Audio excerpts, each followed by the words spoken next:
Idaho National Laboratory is the not-so-hidden gem of southeastern Idaho, filled with engineers and scientists pursuing efficient energy practices in the United States.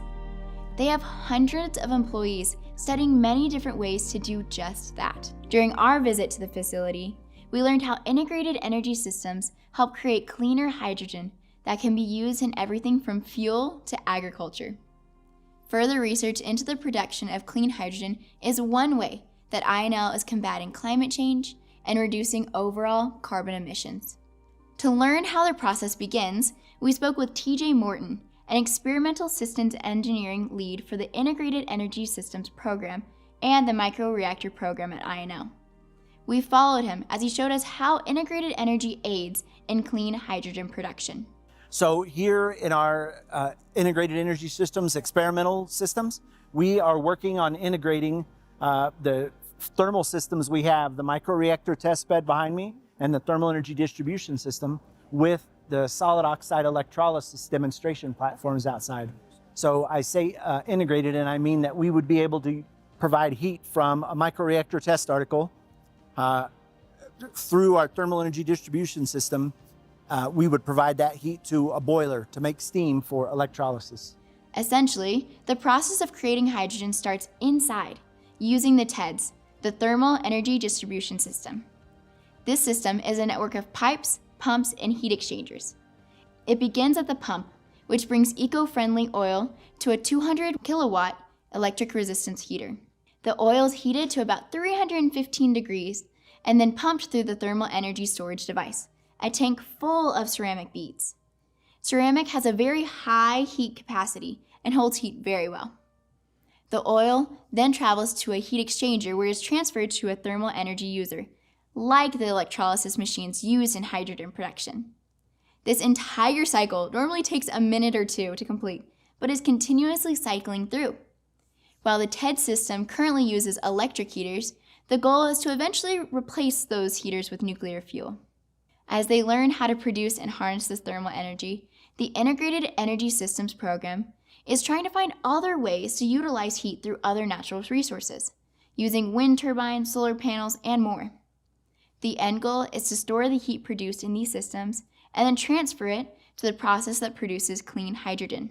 Morton believes this will be a much more cost-effective solution to energy production as they continue their research. The only way a commercial, a baseload plant like a nuclear power plant or a coal-fired power plant stay effective is when they can operate at 100% power all the time. So if we could use that thermal energy during the day when wind or solar is picking up the grid, if we could use that heat from a commercial nuclear power plant to make hydrogen, then the commercial nuclear power plant stays 100% power all day so they can stay cost effective. So, in the process of integrated energy, there are three pillars: heat, electricity, and energy storage. Currently, we see heat production from burning fossil fuels, but the hope is to eventually turn that responsibility over to nuclear energy generation. That produced heat can be used in electricity, converted into hydrogen, or stored. As we visited, we learned more about its role in the process of producing hydrogen. We toured with Dr. Amaya Sugarkar, a research engineer in Hydrogen and Thermal Systems Group. He showed us the second part of hydrogen production. This is the system that the heat previously created by the thermal energy distribution system is transferred to. As it's transferred, thermal energy enters the machine that has a balance of plant, which consists of a steam generation unit, an air supply unit, an electricity production unit, and other instruments that monitor the temperature, flow rate, amount of electricity being provided, and how much energy is being produced. This system performs electrolysis. Electrolysis, in base terms, is the process of splitting something apart using electricity. As the heat from the TED system enters the machine, it creates steam. The steam goes through stacks of solid oxide electrolysis cells. A solid oxide electrolysis cell is a small sheet, one side being an electrode and the other an electrolyte. As the steam flows over one side of the cell and electricity is added, the cell splits the hydrogen and oxygen present in the water vapor. This leaves them with hydrogen on one side and oxygen on the other. The oxygen gets swept off, and any excess hydrogen is vented out into the atmosphere. But soon, as they develop bigger machines, They will collect that clean hydrogen instead. They are expecting to have a much bigger electrolysis system up and running by January 2024 that will change the current production of 65 units of hydrogen per day to 165 units per day. At that point, they will have a post-processing system that will capture hydrogen, then dry, compress, and store it. Sugarcar hopes that as the production of clean hydrogen increases and is a main source of hydrogen, its price will decrease, making it much more accessible to commercial companies. High cost is the only risk that comes to my mind. But as I said, with more deployment, it's going to go away. And our hydrogen systems are pretty efficient, and they're competing with the conventional systems already.